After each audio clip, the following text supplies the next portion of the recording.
दोस्तों नमस्कार, मैं भरत झुंझुनवाला आप सबका स्वागत करता हूँ स्पीकिंग टेक्निकली में। हम बात करेंगे आज निफ्टी के बारे में, बैंक निफ्टी के बारे में और 2-3 स्टॉक्स के बारे में जहां हमें ट्रेडिंग अपॉर्चुनिटीज़ मिल सकती है। उसके पहले दोस्तों एक डिस्क्लेमर है कि ये जो भी हम डिस्कस कर रहे हैं ये मेरे अपने सुझाव है, ना मैं आपको खरीदने बोल रहा हूँ, ना मैं आपको बेचने बोल रहा हूँ। खरीदने और बेचने से पहले अपने रिस्क एपेटाइट को ठीक से समझ ले। तो दोस्तों ये निफ्टी का चार्ट है। निफ्टी का चार्ट आप देखिए, एक ट्रायंगल जैसे हमें दिख रहा है बनता हुआ, ये मैंने मार्क करके रखी है, एक ट्रायंगल बन रहा है।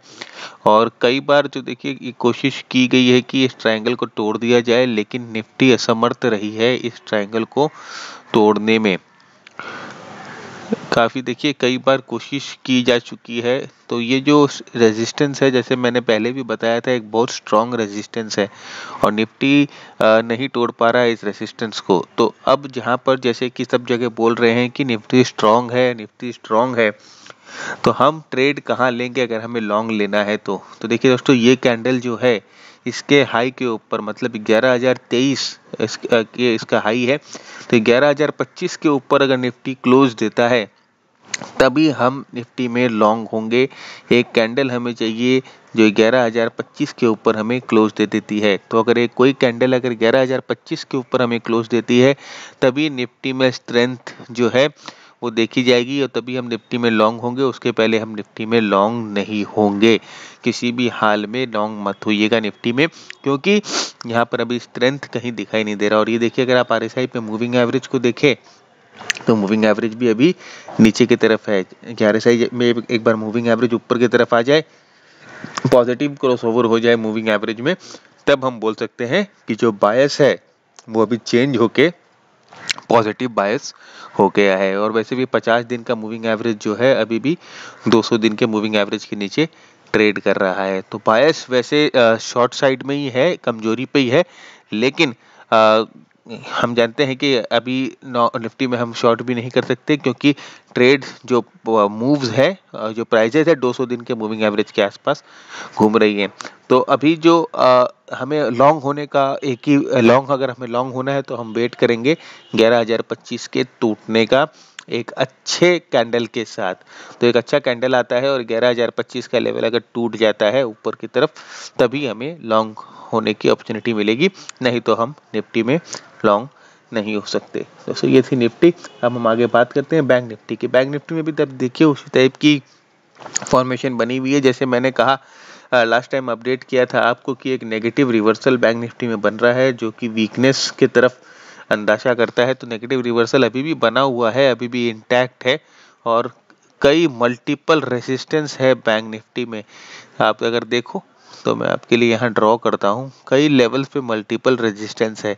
तो जब तक ये पूरे रेजिस्टेंस हम नहीं तोड़ दे, बैंक निफ्टी में लॉन्ग होना समझदारी नहीं है। हमें वेट करना पड़ेगा एक ऐसे कैंडल का या कुछ कैंडल्स का जो ये रेजिस्टेंस को तोड़ के ऊपर की तरफ क्लोज हो। और ये जब ये बैंक निफ्टी में रेजिस्टेंस ऊपर की तरफ क्लोज होगी तोड़ के, तभी हम बैंक निफ्टी में लॉन्ग जाएंगे। उसके पहले हम बैंक निफ्टी में लॉन्ग नहीं जाएंगे। तो अगर आप देखो निफ्टी और बैंक निफ्टी को कंपेयर करो तो निफ्टी ज़्यादा अपॉर्चुनिटी दे रही है हमें ट्रेड करने की, क्योंकि ऊपर कोई रेजिस्टेंस नहीं है। हालांकि बैंक निफ्टी में मल्टीपल रेजिस्टेंस है। ठीक है दोस्तों, ये बैंक निफ्टी की बात। अब एक चार्ट की तरफ हम चलते हैं जो है हीरो मोटोकॉर्प। हीरो मोटोकॉर्प में आप देखिए लास्ट वीक में काफ़ी एक्शन हुआ है और ये जो कैंडल बनी है ये हाई रेंज और बिग बुल कैंडल है, एलिफेंट बुल कैंडल भी इसे हम बोलते हैं।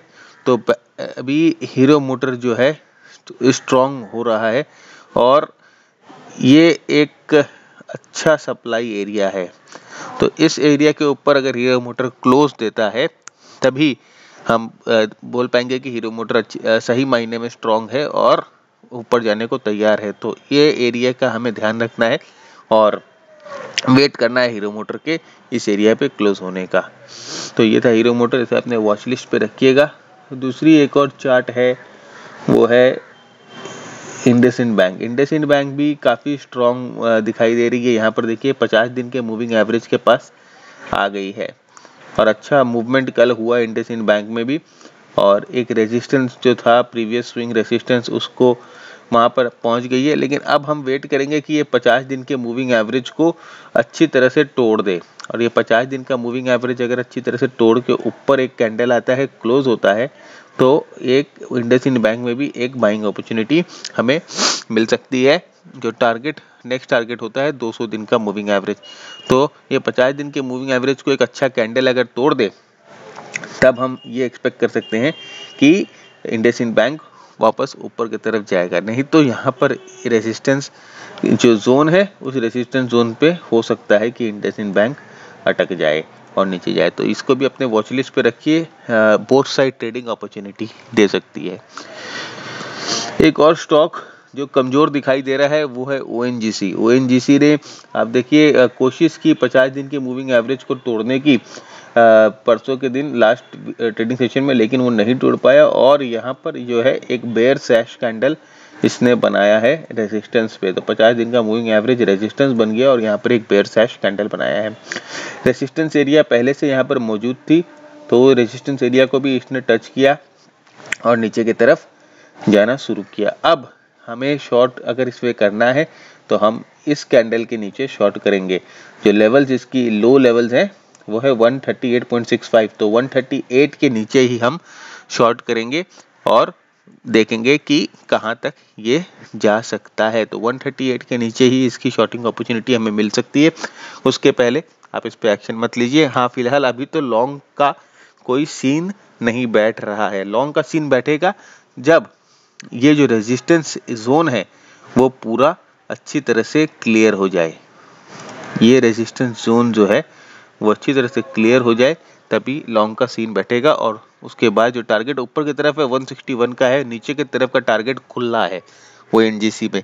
तो ध्यान रखिएगा 138 के नीचे ही ट्रेड बनती है, नहीं तो इस पे ट्रेड नहीं बनेगी। तो ये 3 स्टॉक्स हमने डिस्कस की, निफ्टी और बैंक निफ्टी को देखा।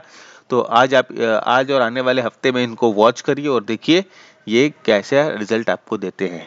This is Varun Jhunjhunwala signing off, and as I say, keep earning and keep learning. Learning is more important. Thank you. अपने सुझाव, अपने विचार नीचे कमेंट बॉक्स पे लिख के बताएं। चैनल को सब्सक्राइब करना भूलिए। ज़्यादा से ज़्यादा वीडियो को लाइक करिए, अपने दोस्तों के साथ शेयर करिए। Bye bye and trade well.